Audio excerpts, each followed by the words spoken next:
ดน้ำหนักทั้งทีนะคะเหนื่อยไหมคะกับการคิดเมนูใหม่ทุกวันค่ะใครบอกว่าเมนูลดน้ำหนักต้องยุ่งยากจัดไปเลยค่ะกับสูตรนี้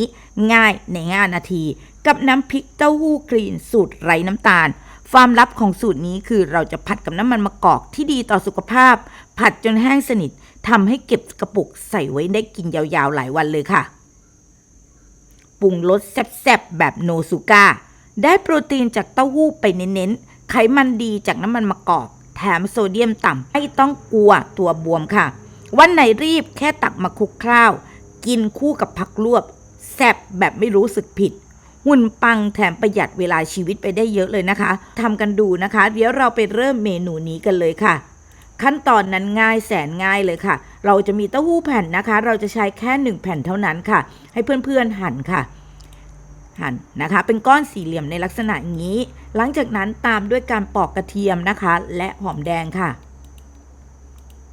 แล้วนะคะนำเต้าหู้แผ่นนะคะไปทอดนะคะในน้ำมันมะกอกหรือน้ำมันลำข้าวก็ได้ค่ะทอดให้กรอบฟูนะคะพอมันกรอบฟูแล้วนะคะเราก็ใช้กระชอนช้อนขึ้นมานะคะแล้วก็พักให้เสด็จน้ำมันนั่นเองค่ะหลังจากนั้นค่ะมาทำในส่วนของพริกกันต่อค่ะเราคั่วพริกในลักษณะอย่างนี้ค่ะคั่วเสร็จนะคะตามด้วยหอมกระเทียมค่ะคั่วนะคะแล้วนะคะจัดการเอาพริกนะคะใส่ครกกันนะคะถ้าเกิดใครมีเครื่องปั่นใช้เครื่องปั่นได้ค่ะเราหั่นพริกนะคะให้เป็นท่อนสั้นๆนะคะหั่นนะคะหลังจากนั้นค่ะตำพริกให้ละเอียดนะคะพอประมาณนะคะ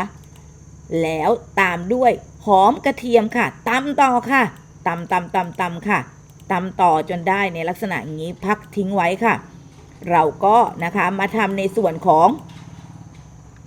เต้าหู้กันต่อค่ะเอาเต้าหู้ใส่เครื่องบดในลักษณะอย่างนี้นะคะบดเต้าหู้ลงไปเลยค่ะบดเต้าหู้ให้ละเอียดเลยค่ะให้ฟูเหมือนกับปลาดุกนั่นเองค่ะเป็นปลาดุกฟูนะคะพอได้ละเอียดในลักษณะอย่างนี้แล้วเรามาตั้งกระทะกันค่ะกระทะนะคะเราก็ใช้กระทะแบบนี้นะคะเราก็จะใช้น้ำมันมะกอกนะคะลงไปก่อนค่ะหลังจากนั้นนะคะใช้สารแทนความหวานนะจะเป็นน้ำตาลร่อหั่งกล้วยหรือน้ำตาลหญ้าหวานก็ได้ค่ะลงไปก่อนค่ะหลังจากนั้นค่ะให้ตามด้วยพริกค่ะ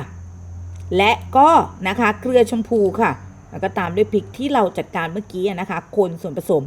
ช่วงนี้นะคะถ้าไม่อยากให้ไหม้นะคะเพื่อนต้องใช้ไฟอ่อนที่สุดค่ะคนนะคะให้ส่วนผสมเป็นลักษณะอย่างนี้นะคะได้เป็นเหนียวหนืดในลักษณะอย่างนี้แล้วนะคะหลังจากนั้นใส่เต้าหู้ลงไปจ้าคลุกเคล้านะคะผัดให้แห้งนะคะถ้าอยากเก็บไว้นานนะคะก็ผัดให้แห้งที่สุดค่ะแค่นี้เราก็จะได้เมนูน้ำพริกเต้าหู้สำหรับลดน้ำหนักนะคะไว้ทานได้ทุกวันแล้วค่ะสำหรับคลิปนี้ลาไปก่อนอย่าลืมกดติดตามช่องรักสุขภาพด้วยนะคะเราเจอกันใหม่คลิปหน้าคลิปนี้ลาไปก่อนค่ะสวัสดีค่ะ